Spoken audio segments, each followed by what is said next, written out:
All right, let's talk about panoramas. We're in Bridge and we've got 5 images. We're going to select them all, drawing a marquee around them. Go to Tools, Photoshop, Photo Merge.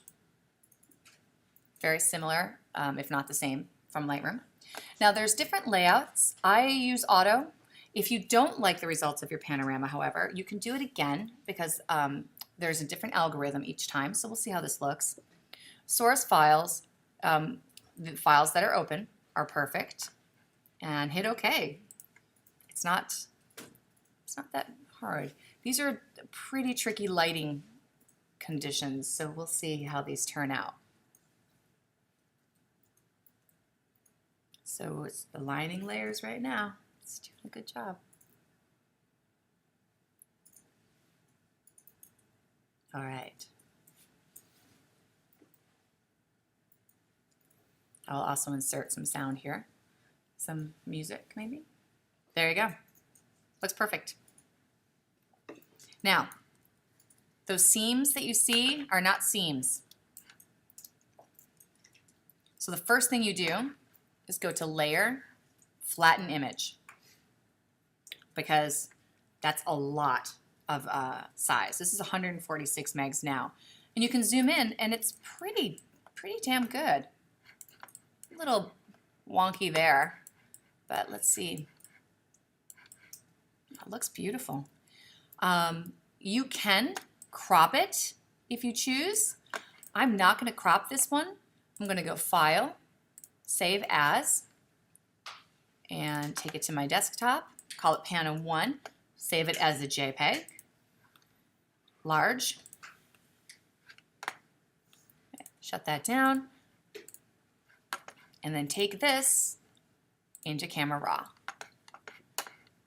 where I can play with the exposure, maybe warm it up a little bit. Yeah, I definitely think we can warm that up a little bit. Maybe open the shadows a little bit. Add a little bit of clarity. Not too much, a little bit of vibrance maybe. And you could also choose to crop it in here. Oops. Let's clear our crop. Clear. Nope. How about normal? Perfect. You want to try and keep it as much information as you can so that it's not like it's like a bow tie otherwise, and it doesn't look great. If you feel confident retouching, you could always use content aware, and we can try that. This looks pretty good. You can get the K tool out, maybe add a little bit up in here, not too much. Yeah, looks pretty good. Hit done. Now, let's see what we got on the server. Did you put anything else on the? All right, we'll do that one again. I want to show you guys something, one more thing. So let's grab those files again. Go to Tools, Photoshop, Photo Merge. Keep those open. So there's a couple of different kinds of panoramas. This one is stitched together so it looks natural. If you wanted to put the pieces so they were separate, like you did with the diptych or the triptych, you could do that also. But I'm going to show you a kind of a quickie retouching method so that it doesn't get too thin, too long and skinny.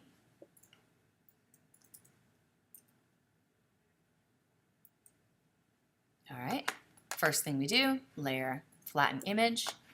I'm going to duplicate my background image by right-clicking, Duplicate Image, so I can do my retouching on this layer. Grab the marquee, select a big chunk of dirt, Edit, Fill, use Content Aware, and hit OK. Ooh, oh man, that looks terrible. I mean, really. Oh, all right, let's try smaller chunks. Wow, that was shockingly bad. Edit, Fill, use Content Aware. Okay, it's not too bad. Get a little bit of repetition, but let's see. Edit, fill, content aware. Yeah, I mean, that is straight up the worst because look at the repetition.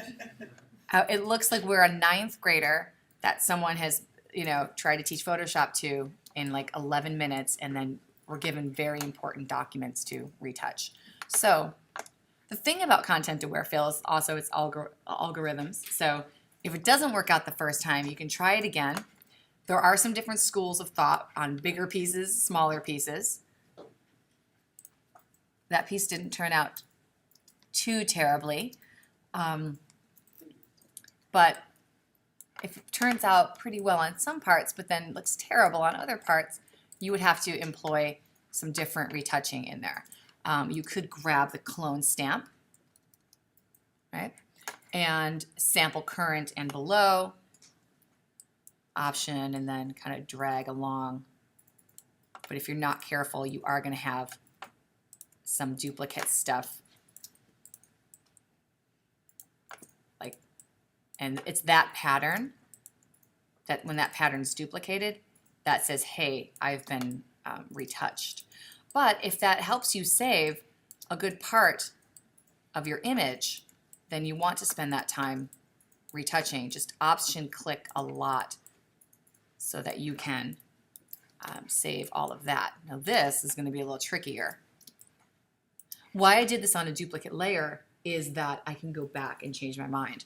So you've got the option of making a marquee and using the content aware fill, or using the clone stamp, and what that will do is give you just a little bit more information. So up here where you've got one of the towers is a little funky, I wouldn't worry so much about the lines that you can't see that well. Maybe just kind of get rid of one of the towers a little bit. The lines don't really matter too much, and that lined up pretty good. Okay, so those are options, and then you can crop a little bit if you need to, but I would say employ some of your retouching skills before making it too long and thin.